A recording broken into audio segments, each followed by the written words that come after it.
hari Minggu lagi nih. Yes. Kayaknya untuk menambah sukacita dan semangatnya, aku kasih pantun aja kali ya. Boleh aja, langsung aja. Oke, beli nanas di Monas. God Mantap. is among us. Benar banget. Ya. Walaupun mungkin kita sendiri-sendiri ya Cah di rumah ibadahnya, tapi tetap ada Tuhan di sana ya. Yes. Dan aku juga punya pantun, Cah. Coba lanjut. Ada tante, ada om. Welcome home. Welcome home buat teman-teman semua yang baru pertama kali join di ibadah online AOG GMS Jabodetabek. Ya. Senang banget bisa ada kalian semua di sini. Yes. Dan sebentar kita juga akan memberikan persembahan. Teman-teman bisa mentransfer ke rekening yang tertera di layar TV atau gadget teman-teman. Kita juga akan berdoa untuk persembahan kita dan kita juga akan berdoa untuk ibadah kita dimulai. Yes. So siapkan hati, kita sama-sama berdoa. Yuk kita berdoa. Tuhan, thank you buat hari ini kami boleh mempersembahkan persembahan kami yang terbaik. Kami bersyukur buat berkat-Mu. Kami juga mau siapkan hati kami Tuhan, pikiran kami dan segenap jiwa kami Tuhan untuk beribadah hari ini. Kami siap menerima urapan Tuhan yang baru. Terima kasih Tuhan, kami mengasihi-Mu. Di dalam nama Yesus kami berdoa, haleluya. Amin. Supaya semakin berapi-api dan dibakar gitu ya. Apa Yuk kita kasih lagi pantun sebelum berpisah. Boleh. Mancing ubur-ubur dapat ikan hiu. Oke, God bless you.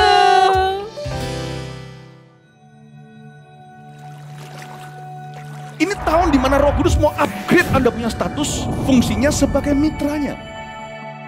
Tuhan ingin kita bertumbuh bersama-sama. Carilah orang yang available untuk sepakat dalam perkara benar dengan diri Anda. Tuhan akan mengirim kepadamu orang-orang yang tanpa wajah, tanpa nama untuk menguatkan Anda. Jawaban kadang-kadang muncul dari tempat tak terduga. Bangun teamwork aja dengan Roh Kudus dulu, lalu bangun tim-tim dalam kehidupan kita dan dalam takut akan Tuhan. Percayalah, breakthrough, terobosan itu akan terjadi bukan dari pedangmu. Tahun ini mari kita percepat diri.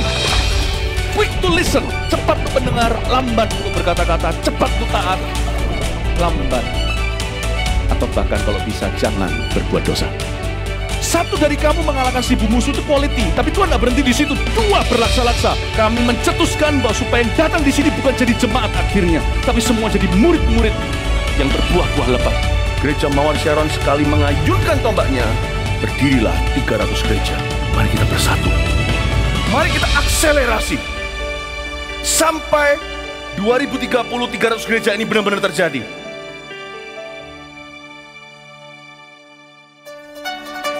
Sorakan haleluya.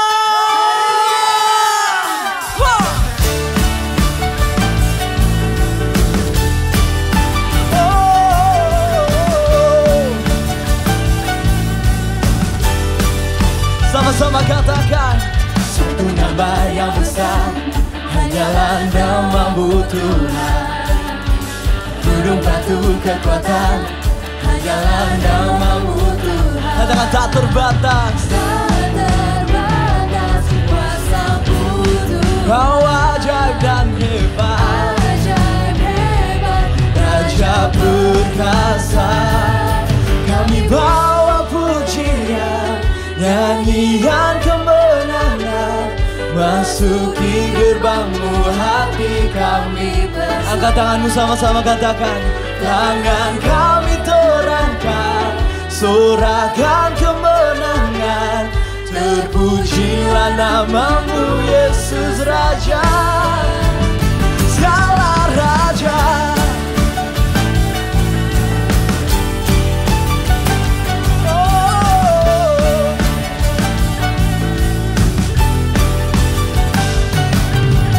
Satu nama yang besar, hanyalah nama-Mu Tuhan. Gunung batu kekuatan, hanyalah nama-Mu, oh tak terbatas. Kuasa-Mu Tuhan. Dia ajaib dan hebat, hebat, Raja berkuasa. Kami bawa pujian, nyanyian kemenangan, masuki gerbang-Mu hati kami bersama. Oh tangan kami, sorakan kemenangan,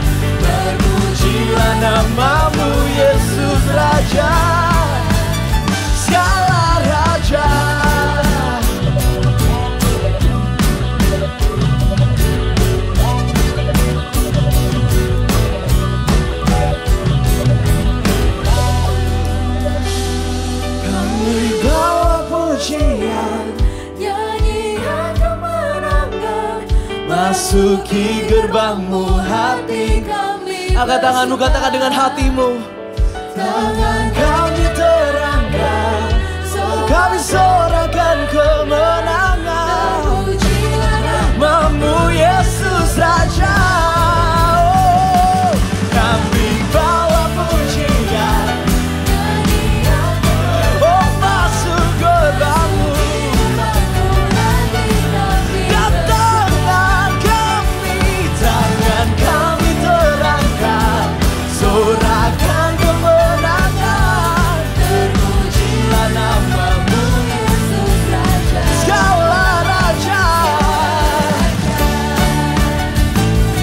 Katakan Yesus, Yesus kau Raja.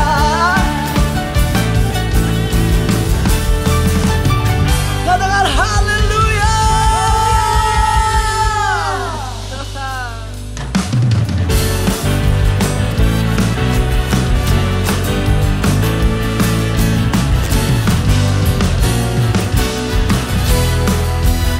Katakan karyamu, karyamu mempesonaku. Kau angkatku dari kelam, kasih tulus memberi warna. Oh, kau buang semua gelisah, kau beriku sukacita. Kau buatku selalu tertawa. Kau taruh lagu baru dalam hatiku, mulutku bersorak memuji namamu. Katakan dari hatiku menggali pujian bagimu. Sukacita rohmu hadir di sini. Oh, aku menari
you.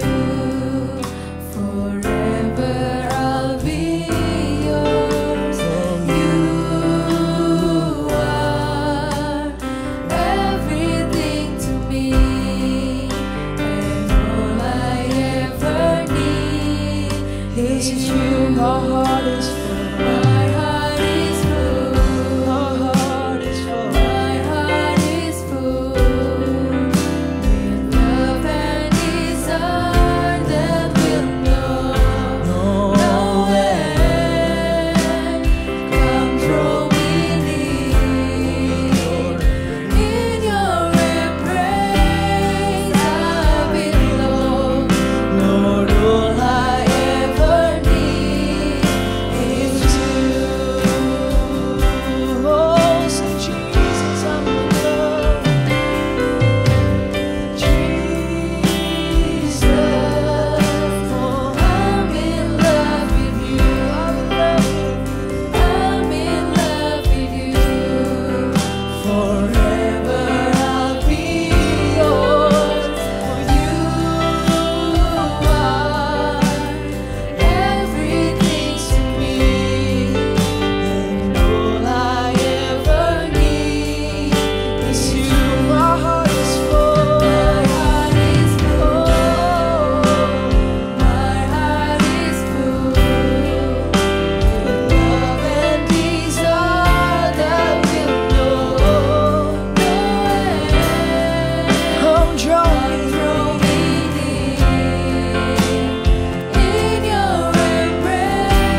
is you.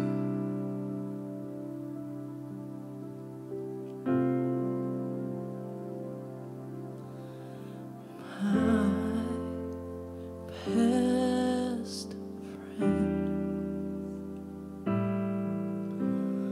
Holy Spirit, Holy Spirit, my best friend. Sing my best friend. My best friend.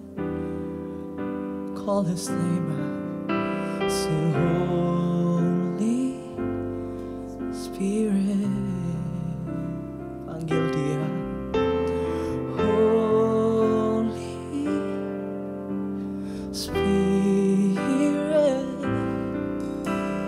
My best friend. Katakan dengan hatimu. My best friend. Sing Holy Spirit. Holy Spirit. And Holy Spirit, my best friend, oh my best friend, my best friend, you are everything I need. How I love you, Jesus, oh. Holy Spirit, my best, sing my best friend.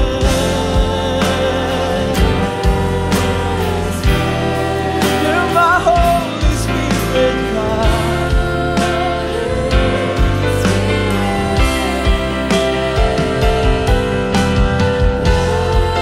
Holy, oh, Spirit, my best, oh, sing my best friend, my best friend.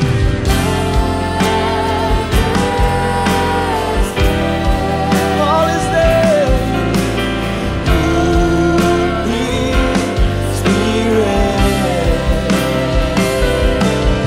and Holy Spirit, my best, oh, my best. You are to me, Holy Spirit,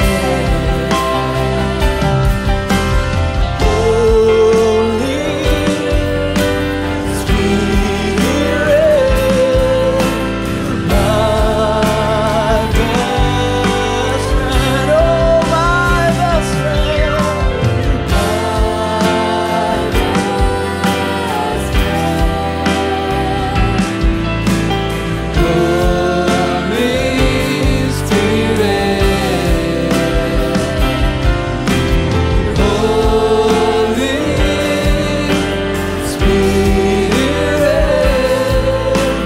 my best friend, Holy Spirit, my best friend, Holy Spirit,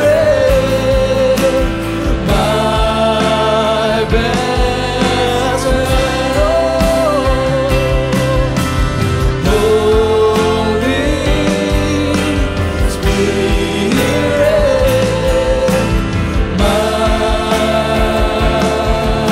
my best friend.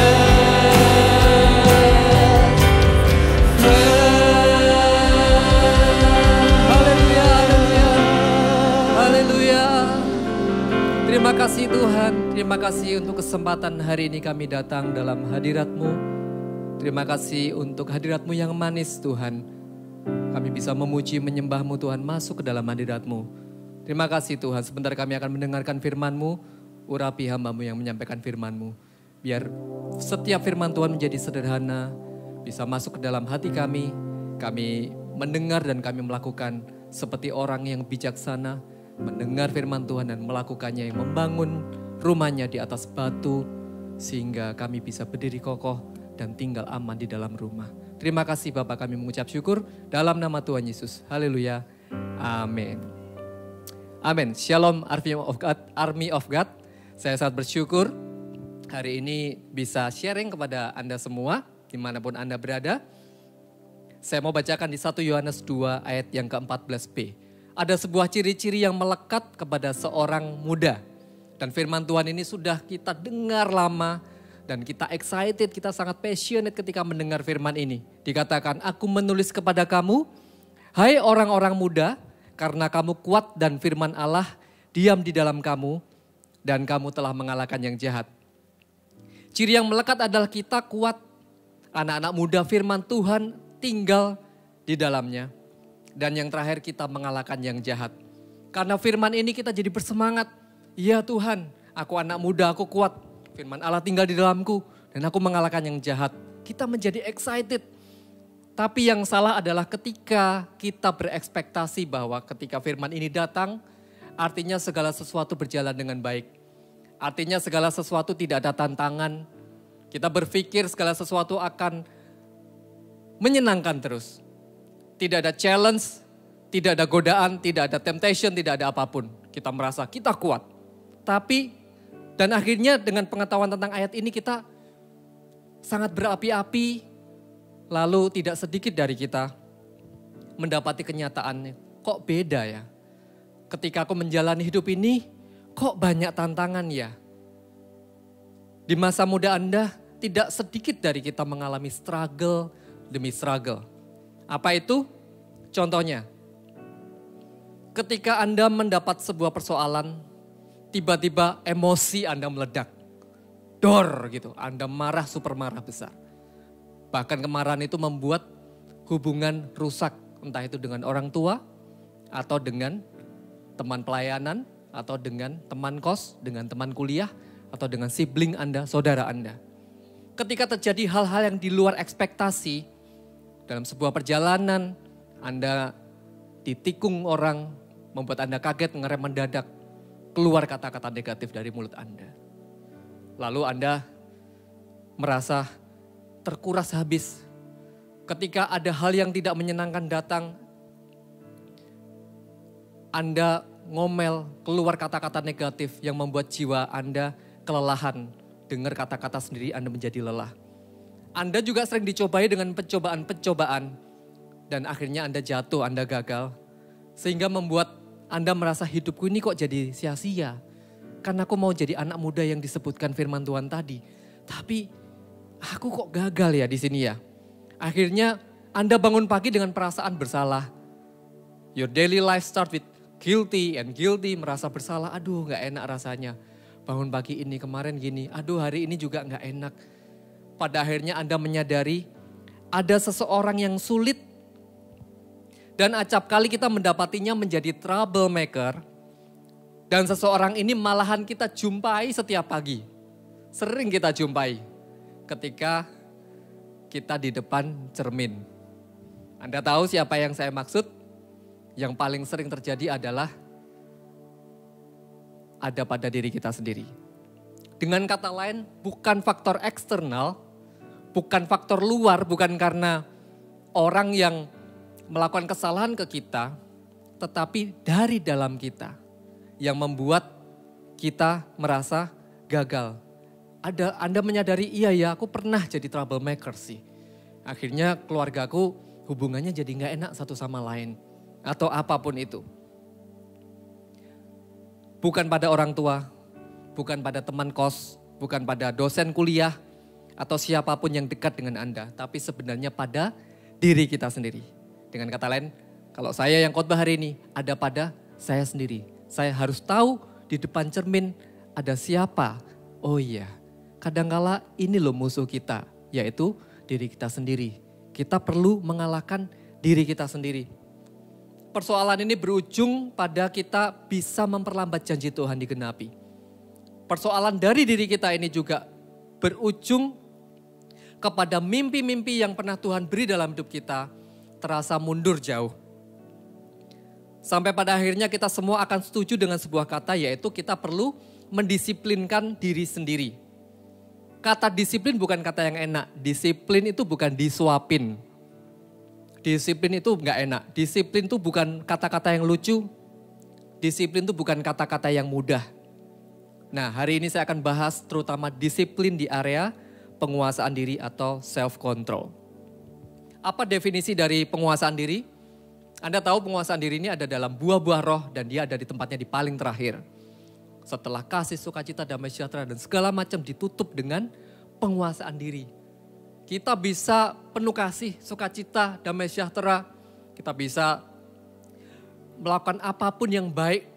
Ternyata di ujungnya kita harus belajar untuk menguasai diri. Apa itu penguasaan diri dalam bahasa Yunani? Ada di slide, Anda bisa lihat adalah enkratos. En artinya di dalam, kratos artinya kuasa atau kekuatan. Jadi seseorang yang memiliki penguasaan diri adalah orang yang memiliki kekuatan di dalam dirinya. Dan kekuatan ini gak main-main saudara. Ini mungkin adalah kekuatan terbesar yang kita bisa miliki. Amsal 16 ayat 32 katakan, orang yang sabar melebihi seorang pahlawan. Lalu berikutnya, orang yang mengendalikan diri melebihi seorang yang merebut kota. Digambarkan orang yang mengendalikan diri melebihi seorang yang merebut kota. Jadi dibutuhkan sebuah usaha atau tenaga dari dalam diri kita sendiri untuk mengembangkan buah roh ini, yaitu penguasaan diri. Diperlukan sebuah kesadaran diri, diperlukan sebuah cermin kita berkaca di depan cermin melihat apa yang kita perlu kembangkan dari dalam diri kita. Orang lain mungkin gak bisa menilai bagaimana kita. Mungkin Anda gak bisa bertanya gimana sih hal apa yang aku harus kuasai diri. Anda sebenarnya mengenal diri Anda sendiri. Karena itu judul khotbah hari ini adalah remote control. Dan yang akan saya bagikan adalah prinsip yang berkaitan dengan buah roh penguasaan diri. Saya yakin saudara di rumah punya remote bukan? Remote buat nyalain AC atau remote buat nyalain apapun. Saya di rumah ada remote 2 untuk TV. Setiap sore bahkan sampai malam, saya sering menghabiskan waktu dengan keluarga duduk di depan TV nonton. Gitu kan, nonton film dengan istri dan anak saya dan juga ada mertua saya tinggal bersama dengan saya di rumah. Lalu biasa saya ambil remote, lalu saya nyalakan TV-nya. Dengan remote kita bisa mengendalikan apa yang ingin kita tonton. Tapi jangan salah remote. Di rumah saya ada smart TV dan juga ada decoder TV kabel. Kalau saya menggunakan remote decoder TV kabel untuk menyalakan TV, nggak akan bisa nyala saudara. Karena gelombangnya berbeda. Pertama apa yang saya lakukan? Saya on dulu TV smart TV-nya. Kalau udah, saya ambil remote yang khusus TV kabelnya, saya nyalain TV kabelnya. Kalau udah on, baru terserah kemana nih. Mau aplikasi YouTube, atau mungkin apa Flix dan segala macam, ya kan nggak boleh promo di sini. Nah kita bisa pakai remote yang ini. Tapi kalau saya mau pakai TV kabel aja, saya akan menggunakan remote yang ini. Demikian juga volume.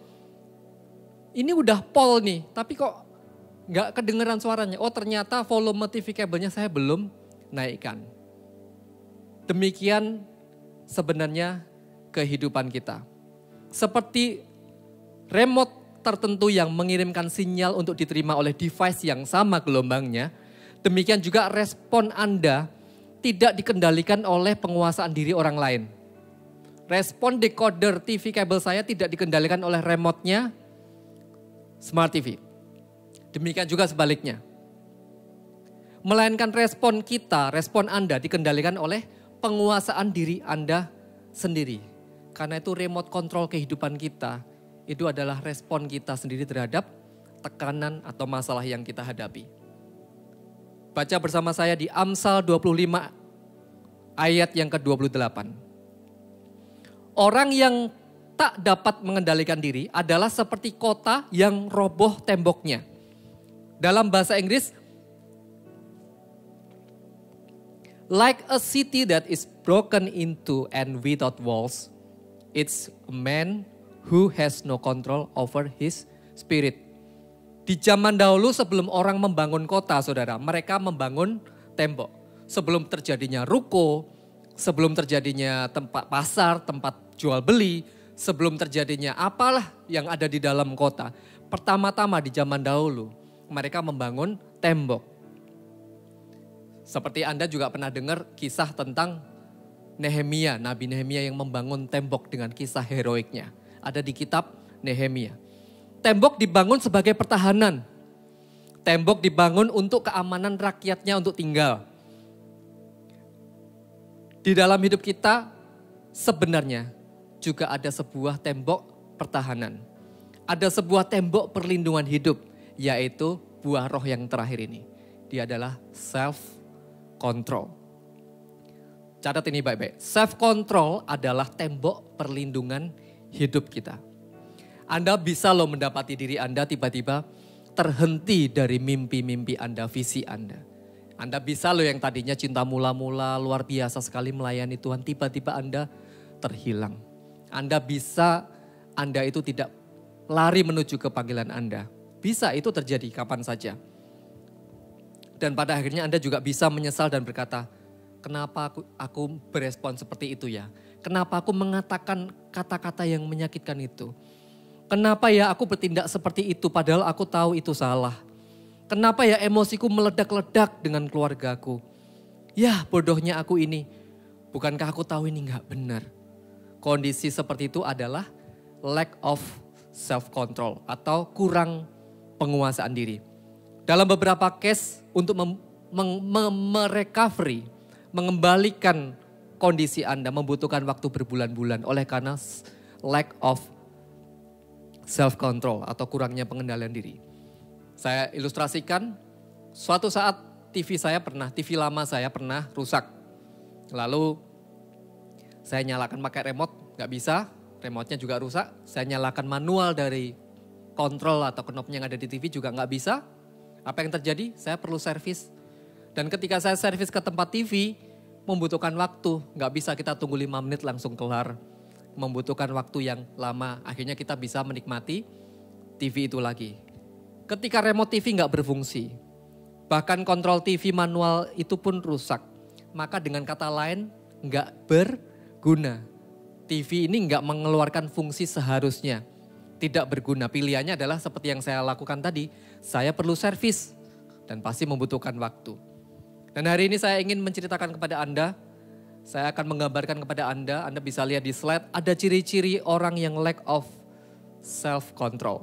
Ciri-ciri orang yang kehilangan kurang pengendalian diri. Apa aja? Anda bisa lihat, selalu ingin mendapatkan semua yang diinginkan. Nah, maunya serba instan, tidak bisa tidak. Saya pengen itu hari ini ya hari ini, nggak bisa ada besok, nggak bisa ditunda. Wah duitnya kurang, gesek pakai kartu kredit, utang dulu. Nggak bisa tidak.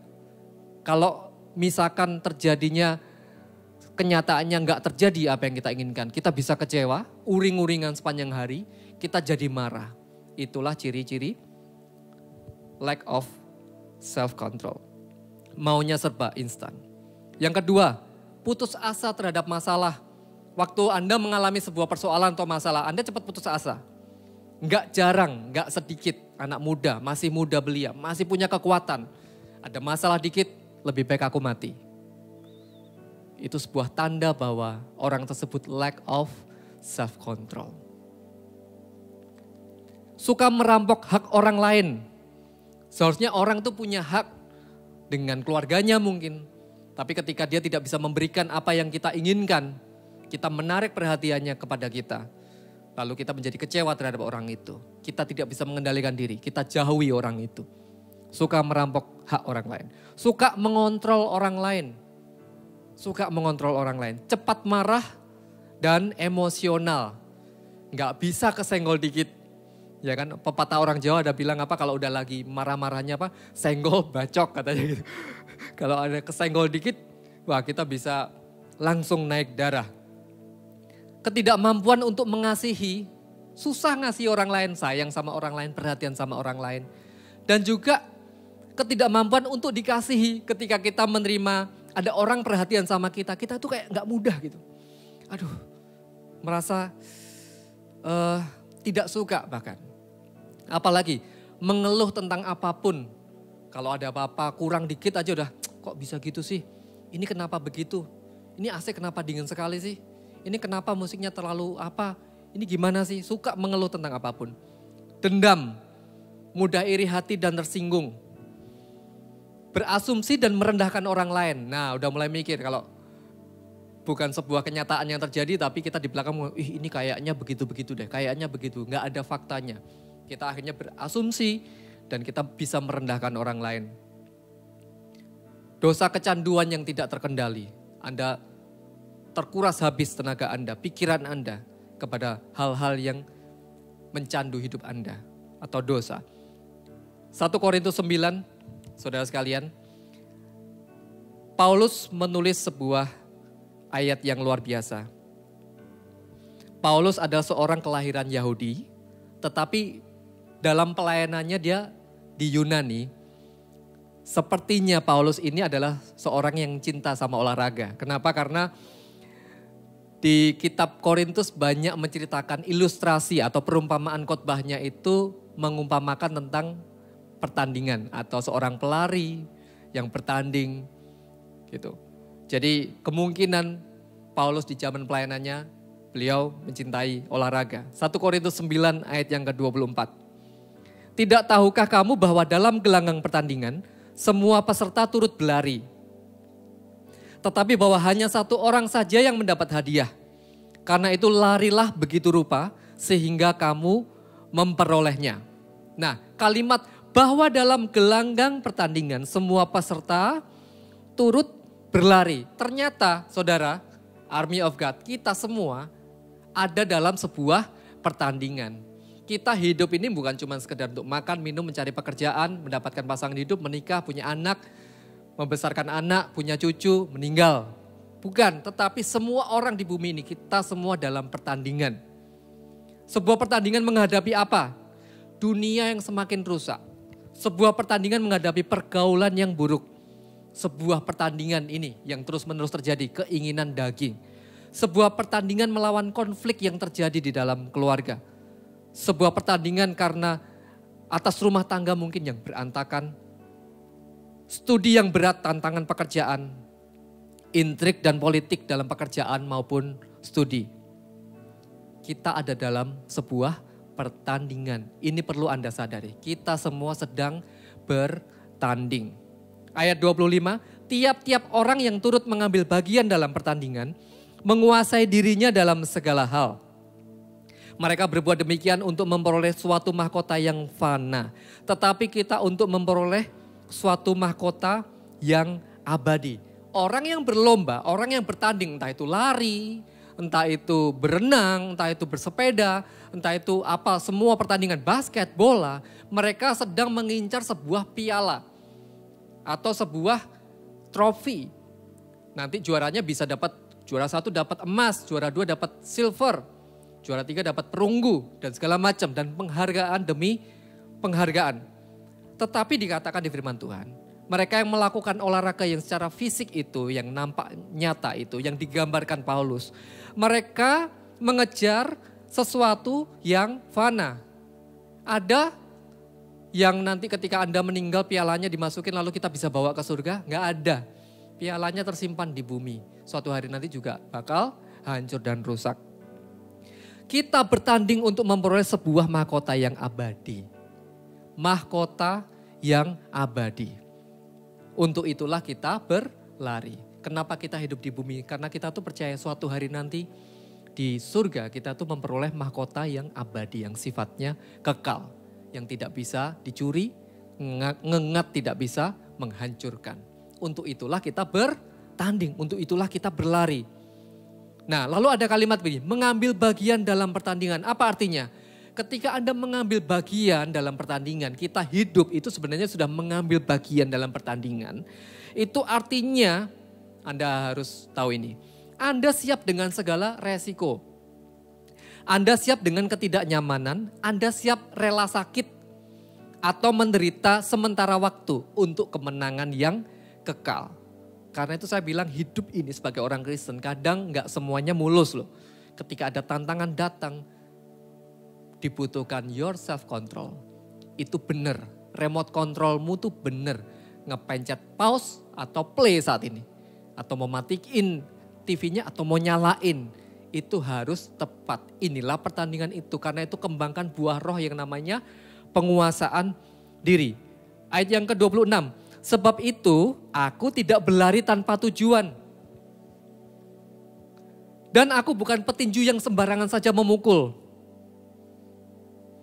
Ayat 27, tetapi aku melatih tubuhku dan menguasai seluruhnya supaya sesudah memberitakan Injil kepada orang lain, jangan aku sendiri ditolak. Ada kata melatih tubuhku, menguasai seluruhnya. Anda dan saya ngomong sama saya sendiri aja deh. Saya harus melatih diri saya dan saya harus menguasai seluruhnya. Contohnya apa? Anda menolak untuk malas-malasan. Anda menolak untuk malas bangun pagi. Anda belajar untuk bekerja, Anda belajar dan bekerja lebih keras. Anda menolak makan terlalu banyak. Ini contohnya. Anda memilih untuk berolahraga daripada menghabiskan waktu di depan TV atau nonton. Anda tahu bahwa berolahraga itu bikin kakinya sakit, mungkin badannya kelelahan. Anda menolak untuk berkata, olahraga itu melelahkan, menyakitkan. Enggak mau berolahraga, aku mau nyantai-nyantai aja. Itu artinya Anda sedang melatih tubuh Anda dan menguasai seluruhnya. Anda menolak untuk emosi ketika ada sesuatu yang menyulut. Dan berkata jahat terhadap orang lain. Anda menolak untuk berkata jahat terhadap orang lain. Dan Anda lebih memilih untuk mengekang mulut Anda. Ketika sesuatu yang gak menyenangkan terjadi, seharusnya saya gak layak diperlakukan seperti ini nih. Ini sudah di luar batas, Anda lebih memilih untuk mengekang mulut Anda. Dan Anda tidak mengatakan yang jahat kepada orang lain. Ngomongnya gampang, prakteknya silakan dipraktekkan. Susah saudara. Suatu hari saya ada dalam sebuah perjalanan dari Surabaya ke Jakarta bersama teman saya. Karena ada acara di GMS Surabaya pada waktu itu. Lalu kita kita check in ke bandara, kita tunggu di ruang tunggu untuk kita mau terbang ke Jakarta balik. Itu malam, jam 9 malam harusnya udah terbang tapi ini gak terbang. 9.15 gak ada panggilan, jam 9.30 sampai hampir jam 10 gak ada panggilan. Jam 10 lebih gak ada panggilan, orang sudah mulai resah di kanan kiri. Saya lebih kaget lagi ketika saya lihat luar karena waktu itu kelihatan apronnya, tempat pesawat terbangnya kelihatan. Itu lampunya sudah mati saudara. Tiba-tiba bek mati. Seperti sudah tidak ada lagi penerbangan. Baik terbang maupun turun, saya nggak tahu. Itu kejadian yang pertama saya alami sih, kok bisa ya jam 10 lebih itu mati atau memang benar-benar hari itu lagi puasa terbang atau gimana saya nggak ngerti. Lalu tim maskapainya menyatakan kalau kita tidak bisa berangkat hari ini. Spontan orang banyak marah seperti demo, mereka teriak-teriak, gebrak-gebrak, ada yang kaca-kaca digedor, ada yang kursinya dipukul-pukul. Gimana ini? Nggak tahu ya saya ini harus di Jakarta malam ini juga, besok saya harus tadi. Semua pada marah-marah. Kesel, saya juga sebenarnya sudah seharian ini ya. Kita mengikuti sesi demi sesi di Surabaya, udah kelelahan, pengen tidur, capek, pengen cepat pulang. Kok begini? Tapi kami berdua memutuskan keputusan yang lain. Semua orang, 99% marah-marah. Mereka menyerbu kru. Mereka mengintimidasi, ada yang teriak-teriak, culik saja. Saya dan teman saya, ya sudahlah Lur. Karena ini teman dekat saya biasa manggil dulur, Lur, sudahlah, ya udah duduk gini aja lah. Kita tidur di sini aja.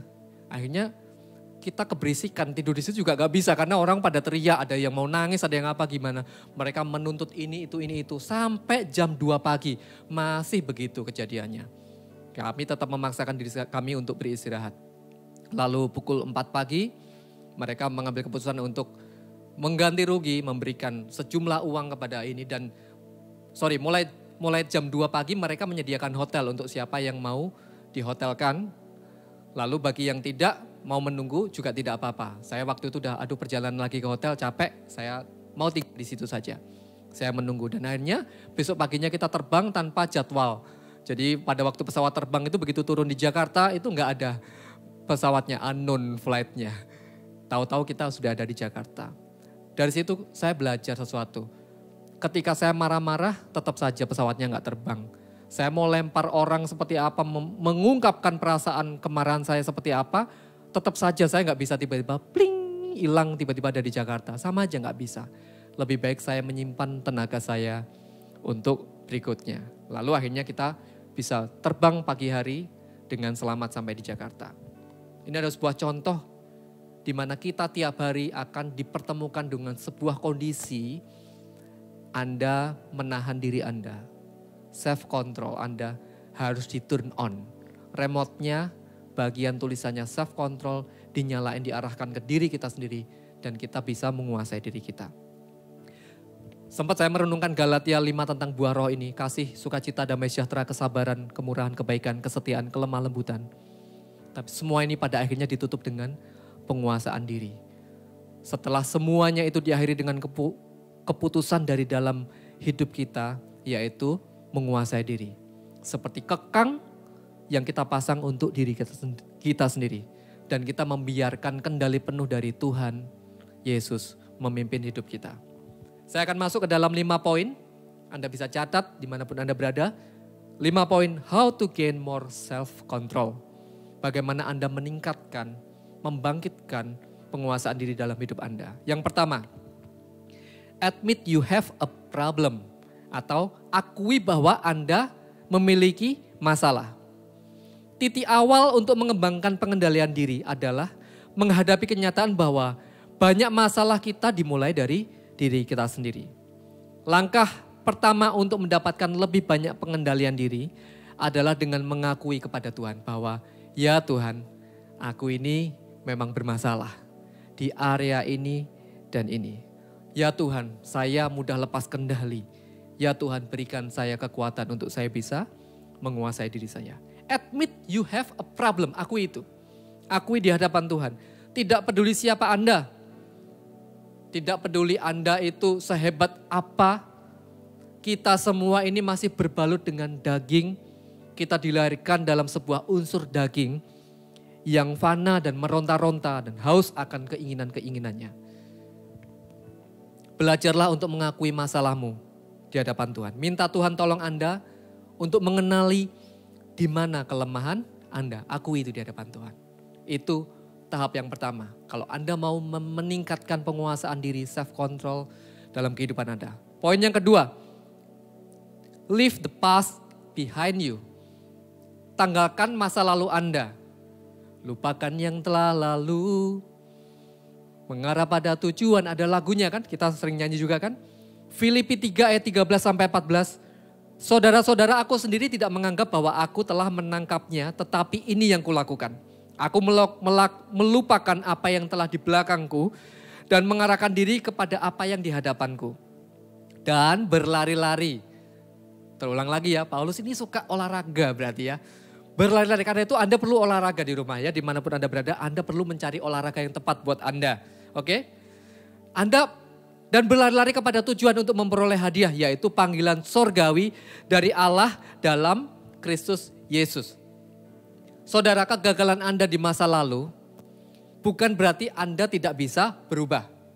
Katakan, bukan berarti saya nggak bisa berubah. Bukan berarti saya tidak bisa berubah. Berfokus pada masa lalu bukanlah hal yang baik. Nggak baik, not good. Kalau saya ngomong sama Kelin, anak saya, not good Kelin, not good. Itu adalah ketika kita fokus sama masa lalu. Berfokus pada masa lalu itu seperti kita mengendarai sebuah mobil, lalu kita ngelihat spion terus menerus, lihat ke belakang.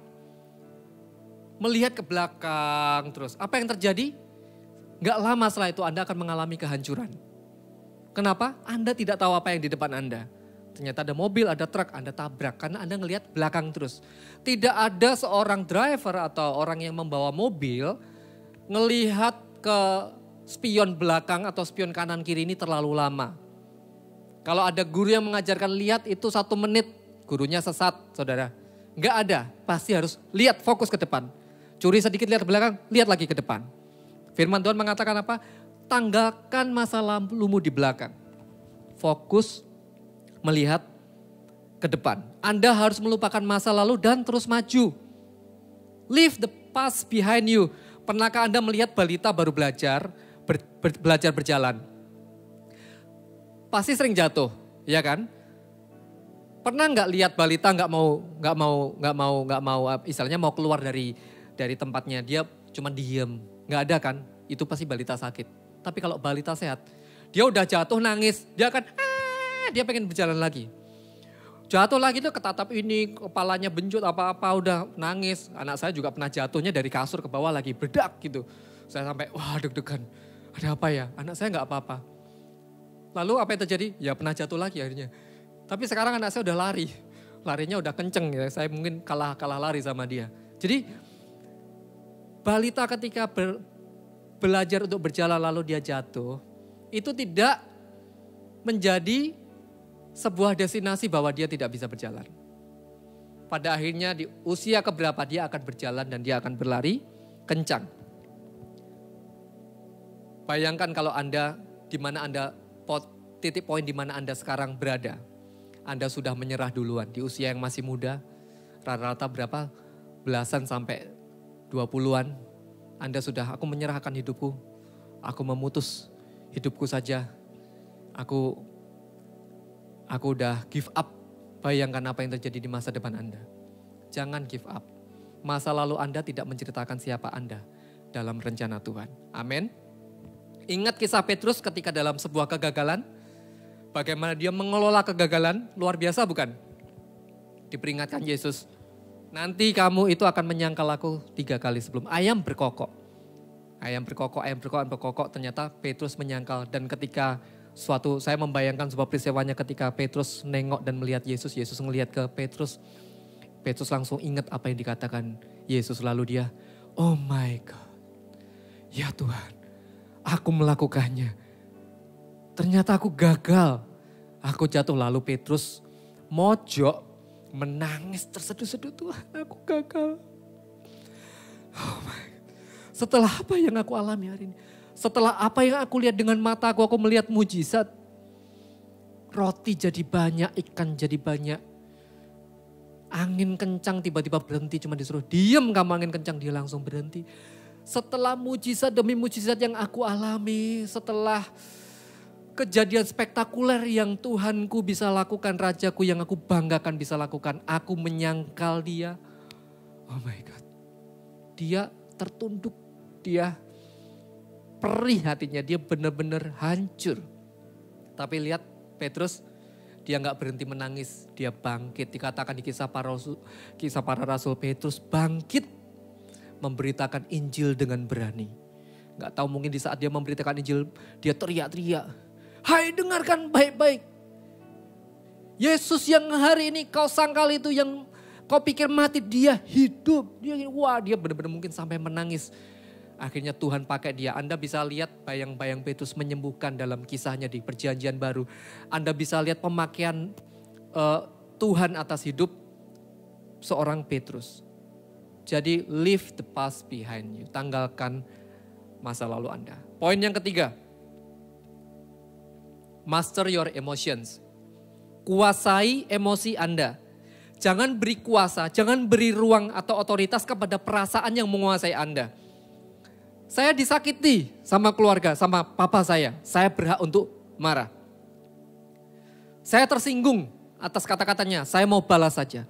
Saya ingin tidur seharian, ini libur, enak aku ingin tidur seharian dari pagi sampai malam gak makan, di atas kasur terus. Itu mungkin perasaan-perasaan yang sedang menguasai Anda.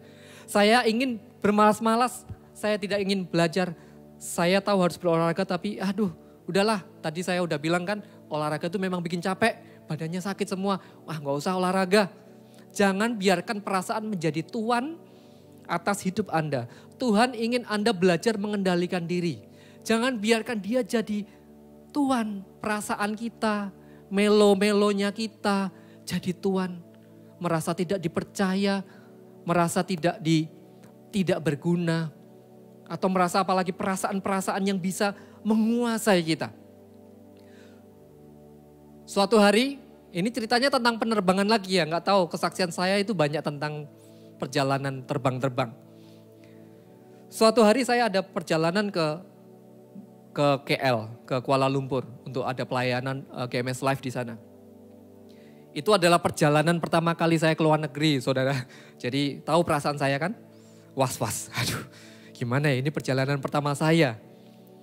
Saya tunggu jam 3:30 saya sudah datang di bandara. Harusnya pesawat terbang itu jam 5 atau jam 5:30.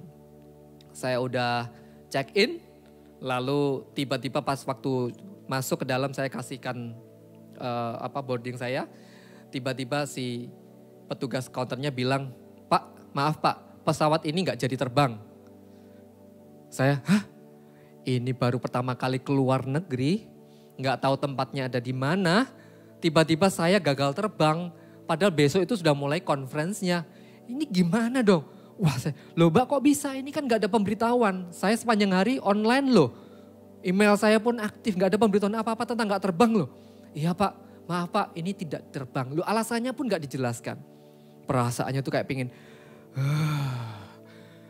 Anda bisa bayangkan kan kok bisa gitu kan. Ternyata di belakang saya sudah banyak antrian.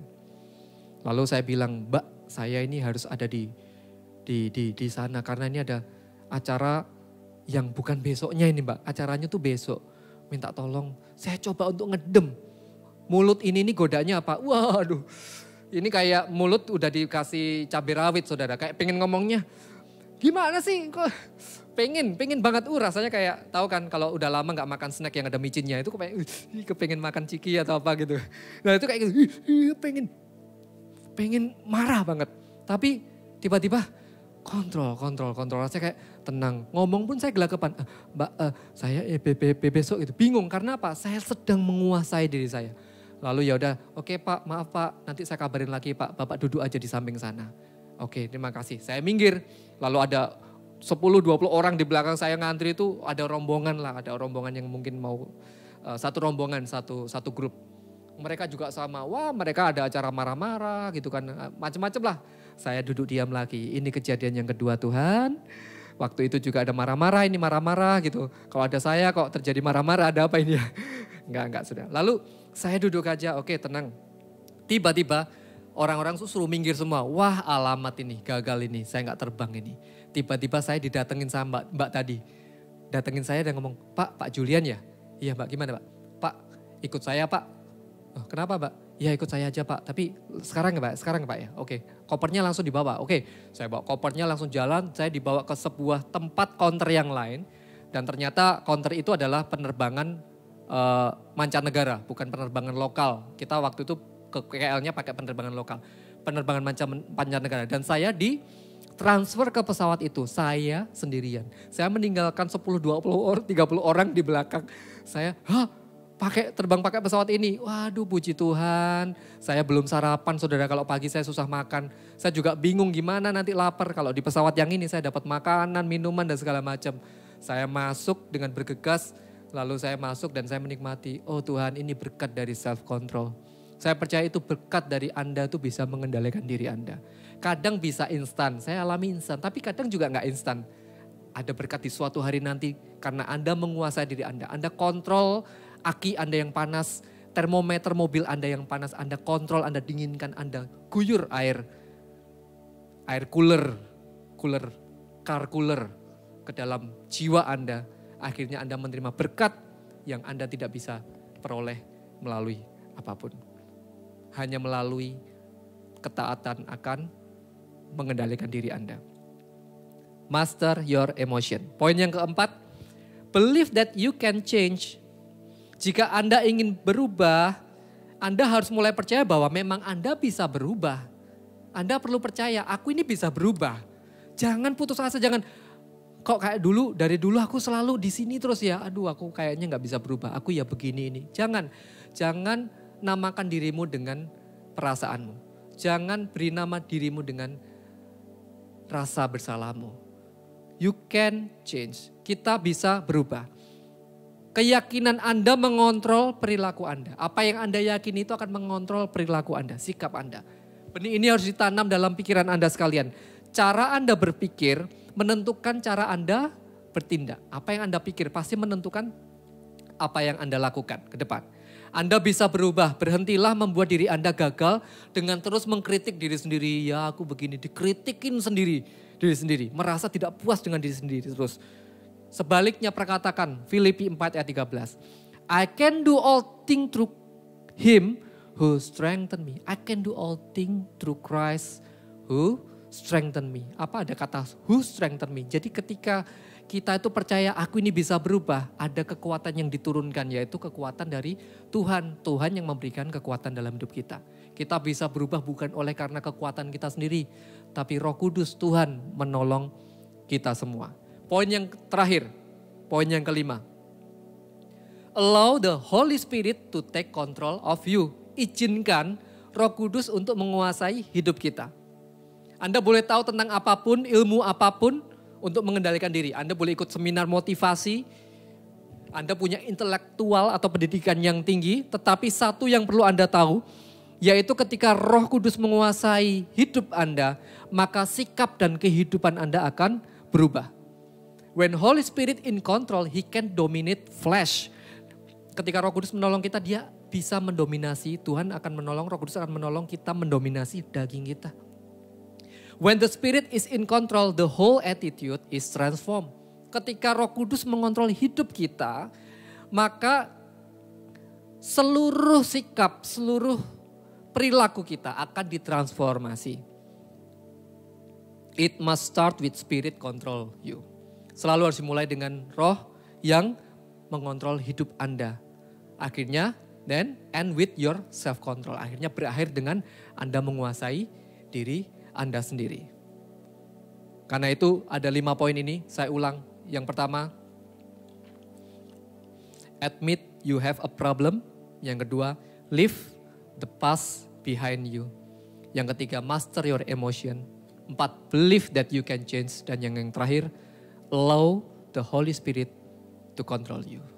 Engkaulah Tuhan.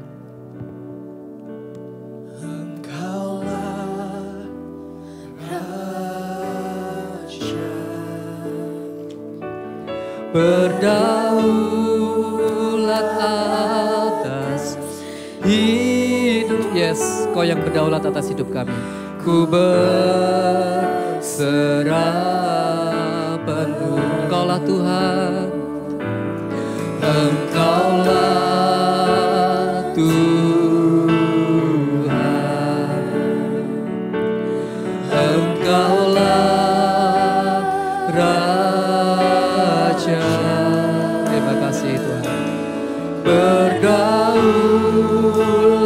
atas hidupku, ku berserah. Kita nyanyikan lagu ini dari awal. Mari kita merenungkan lagu ini bersama-sama. Nyanyikan bersama-sama. Ku rindu setiap waktu hidup di kebenaran-Mu, bukan karena kuatku, namun karena Roh-Mu. Yesus, Kau yang pegang. Yesus, yang ku pegang teguh. Sekali lagi ku rindu setiap waktu. Tuhan kontrol hidup kami. Tuhan kendalikan hidup kami. Terima kasih Tuhan. Ku rindu setiap waktu hidup di kebenaran.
Saudara, Anda dan saya punya remote masing-masing. Seperti remote TV, saya punya remote TV di rumah ada 2. Masing-masing untuk mengendalikan device masing-masing. Anda juga sama.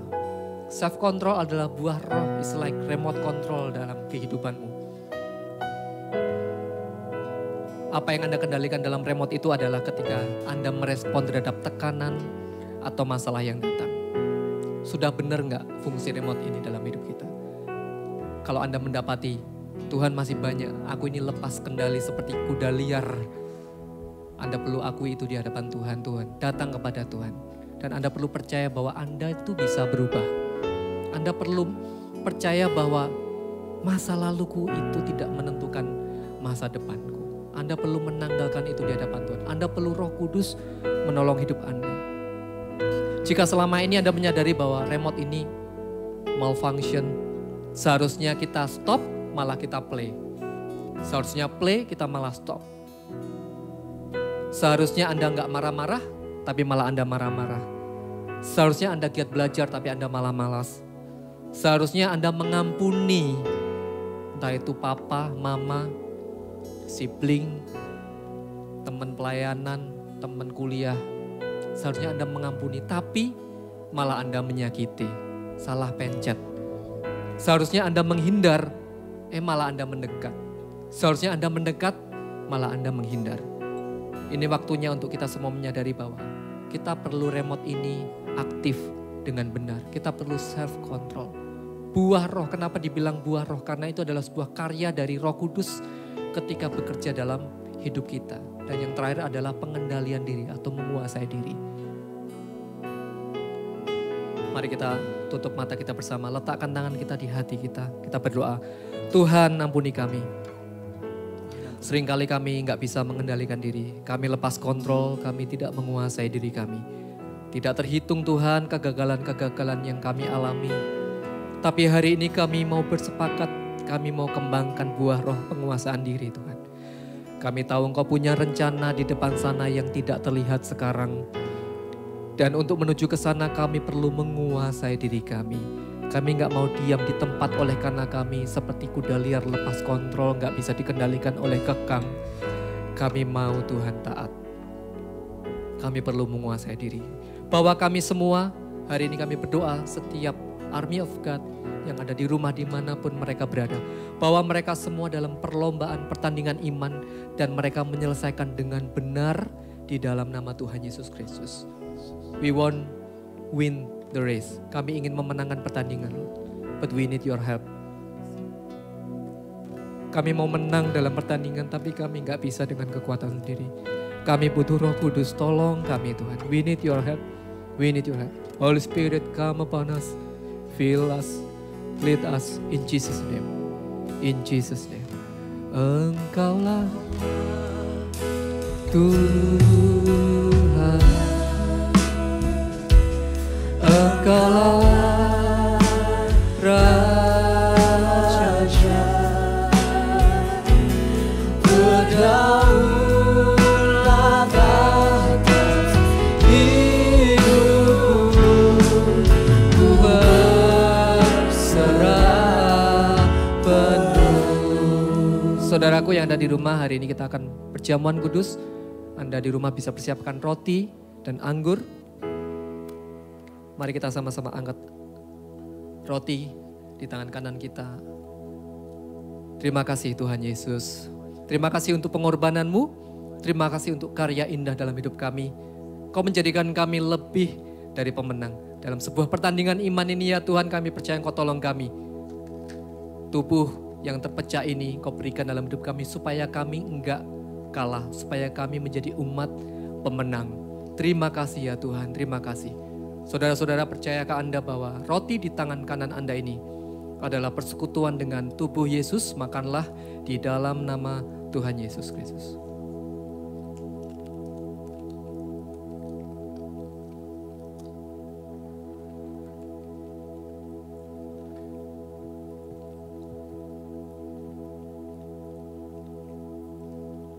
Haleluya, ucapan syukur kepada Tuhan. Terima kasih Tuhan. Oh, we thank you Lord, we thank you Jesus. Oh, Ramasyakara. Angkat anggur, angkat minuman di tangan kanan kita di hadapan Tuhan. Terima kasih Tuhan, darah-Mu yang Kau curahkan sebagai bukti kasih-Mu kepadamu, kepada kami semua ya Tuhan. Kami Army of God, anak-anak muda, kami dimerdekakan. Terima kasih Tuhan. Terima kasih. Sekalipun banyak tantangan di depan, tapi kami percaya darah Yesus membuat kami mampu melewati banyak tantangan. Dan Kau yang memberikan kemenangan. Darah-Mu memberikan kemenangan. Menyembuhkan, membebaskan, memerdekakan. Dalam nama Yesus, saudara sekalian, percayakah Anda semua bahwa anggur di tangan kanan Anda ini melambangkan persekutuan dengan darah Yesus? Minumlah di dalam nama Tuhan Yesus Kristus. Sempatkan waktu untuk menyembah Tuhan. Haleluya. Ora masyaka nama takara maya dalam takara lamaya dalam maya nama. Kira lama takana maharamaya dalam masyikara lama takana. Terima kasih Tuhan. Terima kasih Tuhan. Kira lama syakana lama, biar karya Roh Kudus nyata dalam hidup kami. Biar karya Roh Kudus terjadi dalam hidup di masa muda kami Tuhan. Haleluya. Oh, shikara lama ya nama syadara lama ya ralamo. Haleluya, haleluya. Terima kasih Tuhan. Ajar kami menguasai diri kami. Kendalikan kami ya Roh Kudus. Hidup masa muda kami di tangan-Mu. Oh, iralama syagana marama-lama. Haleluya. Engkaulah Tuhan, Engkaulah Raja, berdaulat dalam hidup kami Tuhan. Engkaulah Tuhan, Engkaulah Tuhan, Engkaulah.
Bagi kami, terima kasih untuk kasih-Mu Tuhan. Terima kasih, kami bersyukur untuk sepanjang hari ini, untuk sepanjang ibadah ini kami boleh merasakan bahwa Engkau hadir di tempat dimanapun kami berada hari ini Tuhan. Terima kasih, kami bersyukur biar sungguh firman-Mu hari ini menguatkan setiap kami. Firman-Mu hari ini mengajarkan kami Tuhan, untuk kami punya self control supaya kami Tuhan menjadi orang-orang yang mengikuti tuntunan Roh Kudus dalam hidup kami. Bersyukur Tuhan untuk hari ini. Mari sama-sama Army of God dimanapun kalian berada, kita mau terima berkat. Angkat tanganmu dan terimalah berkat yang terbaik dari Allah Bapa. Cinta kasih dari Yesus Kristus. Dia telah mati di kayu salib untuk menyelamatkanmu, menyelamatkanku. Dan kita bisa hidup bebas merdeka sebagai anak-anak Allah.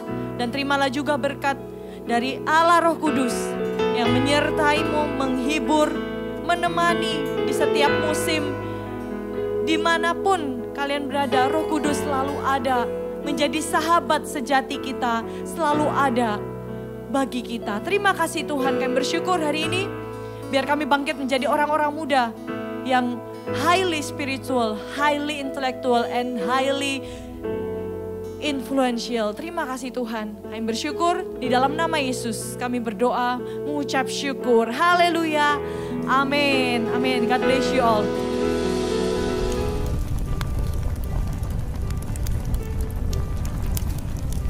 Ambil langkah, ambil tindakan iman untuk memberi diri dibaptis. Ini sebagai tanda bahwa kita ini adalah anak Tuhan dan aku mau sungguh-sungguh. Semua harus masuk dalam movementnya Allah, yaitu discipleship dan memberi diri untuk dibaptis. Aku senang banget aku dibaptis. Setelah aku dibaptis, aku merasakan aku ya jadi manusia baru lagi, mencoba hidup yang lebih baik lagi bersama Tuhan Yesus, menghadapi berbagai rintangan, lembah kekelaman bersama Tuhan Yesus.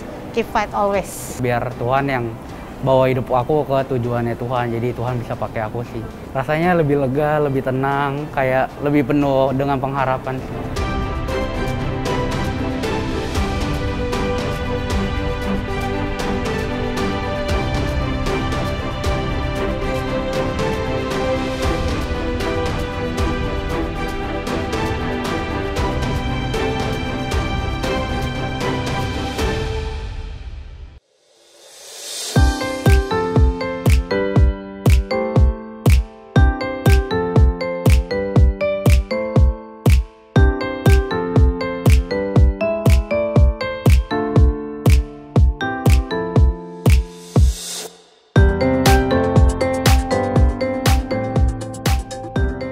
MSJ atau My Spiritual Journey adalah kelas pengajaran dasar kekristenan untuk membangun kehidupan rohani Anda menjadi kuat.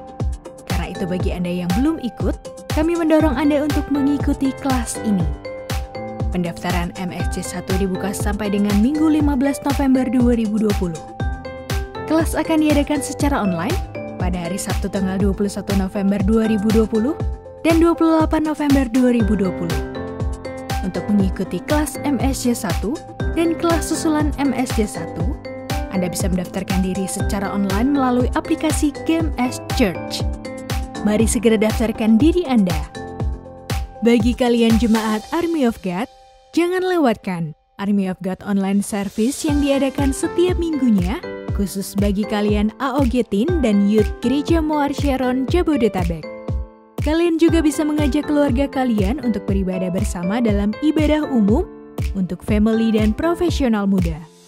Dan tidak lupa juga ibadah Eagle Kids untuk kalian yang memiliki adik, keponakan atau kerabat berusia 2 hingga 12 tahun. Kami mendorong kalian semua untuk mengajak mereka terhubung dalam ibadah online Eagle Kids sesuai dengan level usia mereka, yaitu All Star untuk anak berusia 2 hingga 5 tahun, Super Trooper untuk anak dari grade 1 hingga grade 3, dan Voltage untuk anak dari grade 4 hingga grade 7. Ibadah Army of God, ibadah umum, dan ibadah Eagle Kids dapat diakses pada link berikut.